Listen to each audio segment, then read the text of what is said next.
kita masuk ke part 2, yaitu masih di pertemuan ke-13, masih dalam proses likuidasi, di mana nantinya kita akan bahas tentang likuidasi secara bertahap.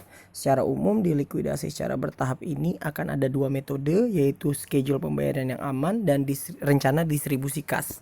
Kita masuk dulu ke pengertian dari likuidasi secara bertahap, di mana likuidasi secara bertahap intinya adalah nantinya pendistribusikan kas kepada sekutu pada saat kas tersedia selama proses likuidasi.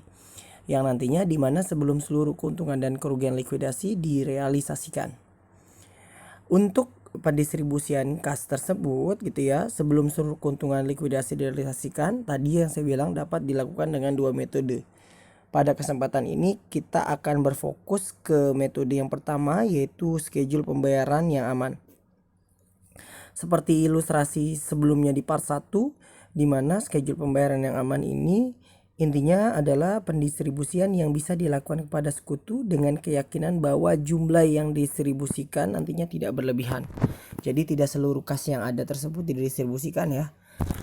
Nah, di mana asumsinya nanti yang pertama adalah seluruh sekutu secara pribadi insolven, yang kedua seluruh aktiva non kas dinyatakan kemungkinan rugi, dan yang ketiga kas ditahan atau dinyatakan kemungkinan rugi. Nah, kita lihat dulu. Untuk schedule pembayaran yang aman, setiap kali terjadi distribusi kepada kas kepada sekutu di mana belum seluruh keuntungan dan kerugian direalisasikan serta rasio kepentingan sekutu tidak sama dengan rasio laba ruginya. Jadi intinya adalah nanti tidak sama dengan rasio laba ruginya. Nah, di mana nantinya schedule pembayaran yang aman tidak lagi diperlukan apabila rasio kepentingan para sekutu sudah sama dengan rasio laba ruginya. Kita langsung saja masuk ke ilustrasi di mana ada firma Ana, Suta, dan Wija akan dilikuidasi sesegera mungkin setelah tanggal 31 Desember 1999. Di mana kas yang ada akan didistribusikan setiap akhir bulan kecuali, nah di sini ada nih 20 juta ditahan untuk kontingensi. Ya, 20 juta ditahan untuk kontingensi. Ada kata-kata ditahan untuk kontingensi. Laba rugi dibagi berdasarkan rasio 5:3:2 untuk Ana, Suta, dan Wija, di mana balance sheet tampak seperti berikut. Nah, kita langsung saja masuk ke ilustrasinya ya. Januari 2000, piutang di offset atau disamakan dengan saldo modalnya. Jadi piutang tersebut dialokasikan ke saldo modalnya. Goodwill dihapus. Goodwill ini akan menyebabkan kerugian. Aktiva lain dari nilai buku 3.600 dijual seharga 380, untung 20. Kas didistribusikan. Februari juga demikian, ada aktiva lain 320 dijual 260, rugi 60 berarti di sini. Ada biaya likuidasi 4 juta akan didistribusikan nanti pasti menjadi pendebetan modal. Kewajiban 8 juta juga akan ditambahkan dan akan pendebetan modal dan akan ada distribusi kas.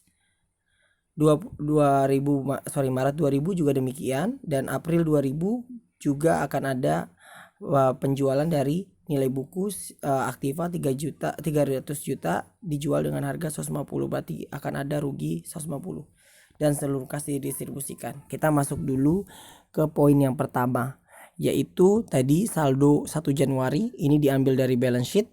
Nah, ini kita dalam ribuan rupiah ya, maka nanti saya menyebutnya dalam 4.000 dan lain-lain gitu ya. Nah, tadi yang pertama adanya piutang Wija yang di-offsetkan gitu ya dengan saldo modalnya. Jadi nanti 40.000 akan dialokasikan ke Wija. Wijanya mana tuh? Nah, itu 200.000 dikurang 40.000 nantinya. Terus ada penghapusan goodwill 4.000 kepada masing-masing sekutu sesuai dengan rasionya 50%, 30%, dan 20%, sehingga nanti 20.000, 12.000, dan 8.000.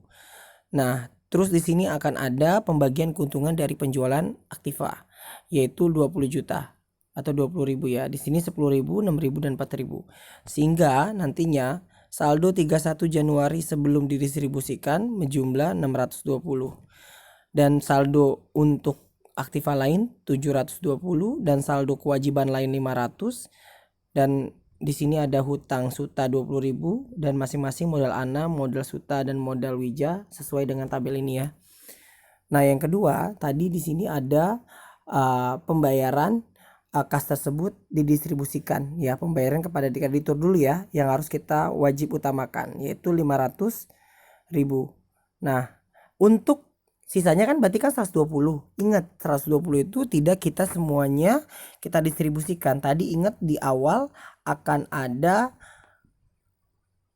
sisa ya, 20.000 untuk kontingensi, 20.000 ya. Maka nanti kita harus kurangi 20.000, jadi di sini 100.000. Nah, 100.000 ini kita akan distribusikan kemana? Kita harus bikin dulu yaitu schedule pembayaran yang aman. Maka kita tampak nanti seperti ini. Kita langsung aja berfokus ke sini ya. Total kepentingan kemungkinan rugi aktiva lain 720 itu adalah sisa aktivanya sesuai dengan saldo 31 Januari. Nanti dia akan didistribusikan sesuai dengan presentase, sehingga nanti model ANA akan minus 30.000, model Suta masih tetap 138, dan model Wija tetap 12.000. Nah, kemungkinan rugi atas kas yang ditahan tadi 20.000 ya, maka masing-masing menjadi ANA menjadi minus 40.000, Suta 132, dan Wija 20.000. Nah, ANA rugi berarti nanti harus dilakukan pendebetan masing-masing sekutu yang lain. Ini asumsinya ANA rugi ya, maka 40.000 di ANA dipluskan, Suta kebagian 24.000, Wija 20.000. Nah, Wija kan minus lagi 8.000. Nah, kemungkinan Wija rugi saldonya masih ada plusnya adalah si Suta, maka nanti Suta akan menjadi 100.000 kan. Nah, 100.000 itu terdiri dari tadi hutangnya dulu yang kita bayarkan, baru pembayaran modalnya, sehingga nanti akan nampak di schedule seperti demikian ya, distribusikan kepada sekutu dengan schedule. Maka nanti saldo 1 Februari menjadi 20.000 untuk kas, 720 masih sama. Nah, 720 ini tidak dikurangkan ya rugi ya, itu hanya pembuatan untuk schedule pembayaran yang aman. Nah, terus tadi ada di soal selanjutnya, aktiva lain kan ada yang dijual 320 juta ya, dijualnya dengan harga 260, maka nanti akan ada rugi sebesar 60 yang akan didistribusikan kepada masing-masing sekutu. Terus ada biaya likuidasi juga demikian, 4.000 nanti akan dikurangkan kepada masing-masing sekutu. Terus biaya likuidasi pencatatan hutang lain tadi ada kata-kata kewajiban 8 juta belum dicatat, maka 8 juta ditambahkan dan akan mendebetkan akun-akun modalnya 4.000, 2.400, dan 1.600, sehingga nantinya di saldo per 28 Februari kasnya menjadi 276, untuk aktiva lainnya menjadi 400, untuk hutangnya masih ada 8.000, dan untuk masing-masing sekutu sesuai dengan tabel 294, 232,4, dan 141,6.